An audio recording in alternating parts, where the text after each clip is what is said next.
কি বলবো ভাই, বারান্দায় বসে আছি, ঠান্ডা লাগছে।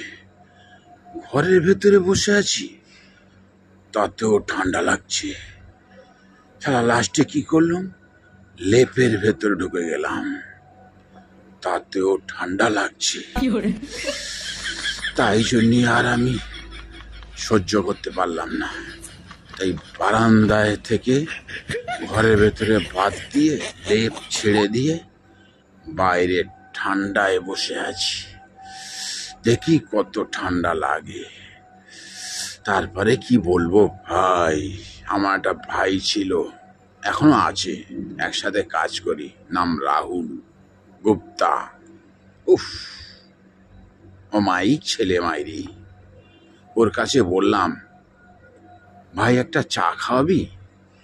ও বললো, হ্যাঁ হ্যাঁ, কেন খাওয়াবো না, তুমি তোমার দাদা হও, একটা তো চা খাবে, সে আমি খাইয়ে দেবো, পয়সা তুমি দেবে, আমি চা খাইয়ে দেবো, কোনো অসুবিধা নেই।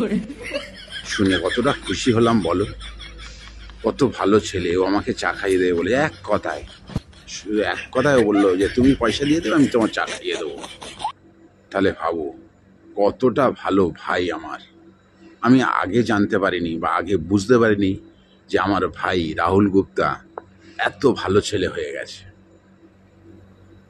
মানে ভাবো, তারপরে কি বলবো ভাই, গায়ের লোম খাড়া হয়ে যাবে শুনলে। কি হয়েছে বলো তো? উফ, ওর কথা শেষ না হতে হতে তারপরে কোথা থেকে হাফ মগ চা চলে এলো, খাঁটি দুধের চা। উফ, হাফ মগ, কিসে খাবো এবার, জায়গা খুঁজে পাই না। সেই আমার ভাই রাহুল গুপ্তা, জানিস, হাত ধরে টানতে টানতে নিয়ে চলে গেছে। এক কাপ চাও নিজেই খেয়ে নিল, আমাকে বলতে হলো না। তাহলে ভাবো, এইরকম ভাই না থাকলে দাদার বাঁচতে পারে?